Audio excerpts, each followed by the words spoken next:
on, guys.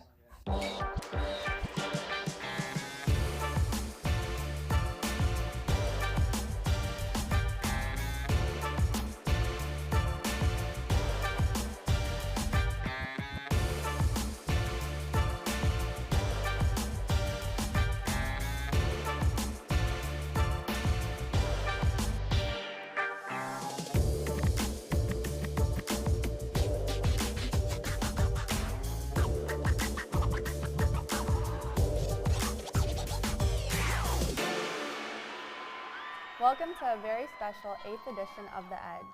Tired of the same old format? So are we. Tonight we have a variety of special guests to introduce scholarships, a small golf cart with big problems, Imlay City's new VPA program, and a look at the AM class, what the AM class is doing in DMA. Without further delay, our first guest of the night, Miss Spohn. Hello. Oh, thank you for coming on the Edge Talk Show. Well, thank you for having me, Mr. Bruce and Miss Eads. It's a pleasure to be here. So tell us about the scholarships. Is it available to everyone, AM included? So scholarships are available to seniors, regardless if you're in AM or PM. Good to know. So what scholarships would you recommend for specific career fields? So we have scholarships specific to EdTech, not specific to typically a certain career field, and those would include the Lapeer Lions, the William Martin Memorial Scholarship, the Mike Bammer Scholarship, and the Hadley Historical Society. In addition, we have community foundations too that students would apply to for County and Lapeer Community Foundation. Thanks again, Mrs. Spohn. I'm sure everyone appreciates your answers. Now, here's Isabel Beadle with more details. With college coming up so soon, the graduating class of 2026 may be in need of scholarships. EdTech is offering scholarships exclusively for EdTech students. The scholarships that are being offered are the Lions Club Scholarship, Masonic Lodge Scholarship, Hadley Historical Society Scholarship, and the Mike Bammer Memorial Scholarship. The Mike Bammer Scholarship is $500 and can be used for tuition for school or to help buy tools of the trade. Mr. Bammer used to teach diesel tech at EdTech, and in 2021 he passed away from COVID. And he was a leader in our building. He was an awesome teacher, and he had so much community respect, respect from his coworkers and respect from his students. So we created a scholarship in his name, and the cool thing about the Mike Bammer Scholarship is it is open to all students at EdTech and only students at EdTech. So what's the best way to go about getting started? Tips or things I would suggest that students do in signing up for scholarships is to make sure that they give themselves enough time to get them complete. Make sure they read all the directions, so they're including all the components. Many scholarships have several parts to them, so it could be an essay, letters of recommendation, it might be transcripts, resumes, things like that. So making sure that they have the complete package in order to even be considered for the scholarship. Seniors, you're going to want to check these out soon because we only have so much time left until we graduate. Maybe they can ride away from school in style. Here's Jacob Schmidt with a rundown on the fixed-up golf cart. Thanks for coming down on our show. So who are you exactly? Oh, I'm Sean. And you worked with Jacob on the golf cart? No, I just like tires. Okay, so Jacob, you guys put a lift kit on the cart. Yeah. What is that exactly? We put a 4-inch lift kit, where it's lifting the cab off the ground to get a better clearance. Nice. Any experience in your personal life that has helped you with power sports? Yeah, I've put back together and rebuilt a lot of small engines on quads and dirt bikes. Are you gonna ask me any questions? What makes a good tire? Oh, it's funny you ask. It just so happens that I brought my own tire. Oh, you see the tread right here. You have to make sure it's a good tread, or you're not gonna have traction. At all. Okay, big thank you to Jacob for giving And us the some rim- insight the on rim power has to be a sports. good rim, Logan too. Romain shows us the process. What started out as a simple repair and power sports and equipment quickly became something much bigger. It all started with the engine. She said it would not start at all, so I took a look at it, figured out that the starter was fried, ordered a new starter, took pictures of where all the wires went on the old one. I installed the new one, hooked everything up correctly, and it started right up. And then it just went up from there. We put a lift kit on it, and one of my classmates put a new starter on it and a new alternator.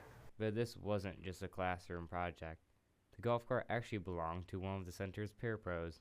This is actually the golf cart belongs to a parapro here in our agri-science program. It was dropped off here for a completely different set of repairs, and we performed those. Actually, Amy Gucciardi in our PM class here, our Dryden senior, she's actually the one who completed those first repairs, and then told her to come pick it up, and then she added on, hey, while it's there, do you guys think you could put a lift kit on it? So that's why it has turned into a project like it has now. So Adding that lift kit turned out to be one of the toughest parts of the rebuild. We put a 2x4 in between the block and the leaf spring, and we lifted the rear of the leaf spring with just a floor jack. Eventually got it up into place and slid a bolt through it and whacked the 2x4 out with a hammer. With unclear instructions and unexpected obstacles, students had to rely on teamwork and trial and error to make everything fit and function properly. it came with very poor instructions. So it was a lot of teamwork that my students had to put their heads together to make this thing actually work and function the way it should. From engine repairs to suspension upgrades, this project built real-world skills that may just be as valuable as the final result. Reporting for The Edge, I'm Logan Romain. Recently at Imlay City, they started a new program called VPA where you can dance your way through the learning about visual arts. Here, with all the info, DMA's very own William Sale. Hi, thanks for having me in the room that I'm here, basically half of my life at school.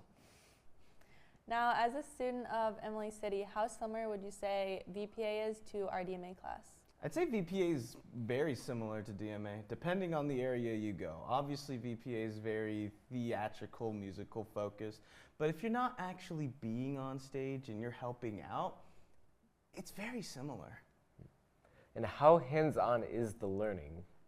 The learning is very hands-on. Surprisingly, basically just as hands-on in learning as DMA. Once you get into the more technical aspects of how theaters and musical performances are ran, you'll learn a lot of things very quickly hands-on. I mean, honestly, I could go on and on. And you did. If more details is what you guys want, here's a look into what goes on at Imlay City. During open house, sophomores, freshmen, and middle schoolers got the chance to explore the building and learn more about all the programs available to them. Among them was a brand new program coming for the year of 27, Visual and Performing Arts. The Visual and Performing Arts program is a program that addresses the standards that are nationally established for dance, theater, and musical theater. Students who join the program will get the opportunity to learn about performative media, as well as the bigger picture and what it takes to create a successful show, concert, or Broadway musical. I just like performing because I get to entertain so many different people, and I also get to hang out with some of my best friends. Well, I love the performing arts, first and foremost, but I think it's such a valuable life skill, the performing arts, to be able to have. Is not only is it like, you know, they're up there singing and dancing and entertaining people, but it's a really good way for people to learn to connect face to face, especially theater, dance, music. This class isn't just for learning about theater, however. Visual and Performing Arts offers career pathways towards professional jobs in the tech industry, allowing students who aren't interested in acting and singing to still work directly in the field. It actually does take a lot of hard work, and it's not just about getting up on stage and saying some lines. There's a whole lot else that goes to it. Getting the set on and off the stage, students work in the spot booth, they run lights, run sound. We have stage managers who are students. That means they're part of like running the backstage business, not the stuff that happens on stage. Join the performing arts at Imlay City, because It's a lot of fun. We have a blast, and we're very proud of what we do. We work hard, and it's a good time. The program is run through EdTech and will be hosted at Imlay City. Your own transportation will be needed. We now bring you a very special look behind the scenes of AM's newest short film. Here with our details is After the Trade's Charley Debczak. Now, I starred in a very different version of After the Trade. Why change it to Hamilton? Well, when it came to becoming, creating this pitch that we did in front of the class, we were listening around and we were hearing everyone talk about how, the two characters are going to be, family members or siblings or, best friends, and, in this time or, in the future. And what we thought would be really funny, and since one of my co-directors is really into Hamilton, we thought it would be really cool if we did Alexander Hamilton and Aaron Burr, and then we brought in this horse, Jebediah, instead of the car or whatever was sold in the original, for these bag of beans. And so we just were like, this is funny. I think everyone's gonna really like this one. We can do a lot with this one because there's not a lot of known facts. At least it's in the musical, but it's still there's some parts in their lives that you're not 100% about. So we were like, we could do a lot with this, and so we just thought it was really funny, and so we went with it. Now, Jack and the Beanstalk has changed a lot, to After the Trade. Do you think it's still recognizable? It depends on if the person knows Jack and the Beanstalk at very well or not at all. So if you don't really know it at all, you're gonna be like, oh, it's just another short film with Alexander Hamilton and Aaron Burr. Yeah. And so that's how you could view it. And then if you really know Jack and the Beanstalk, you could be like, hey, there's similarities. They're trading this object or animal for these beans that are magic. And in the film they're time transporters, so they're from another time. So it just really just depends on the person. Yeah. Well, after a painstaking production, After the Trade is complete. Thank you to Charlie for coming down, and we hope you enjoyed this cinematic masterpiece.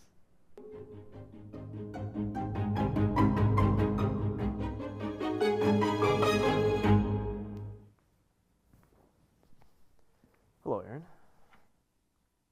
Hello. Grab a seat, Alex. For where's my horse? Well, I took it to the fine gentleman at Wall Street, and I scored the deal of a lifetime. Well? Well, first I couldn't get anyone to look at your horse, for it's rather hideous. But then, some weird-looking fellow, but who cares, right? Offered me a bag of beans for the rather hideous horse. A bag of beans, Aaron. A what? They're amazing. They're time transporters. What did you do with Jebediah, Hamilton? You gave away my trusty seed, my only source of transportation, for what will happen to these? You gotta trust me, Aaron. This is a good thing. Trust? Aaron, he was from another time. He had to have been. I mean, have you ever even... I'm gonna go get Jebediah back.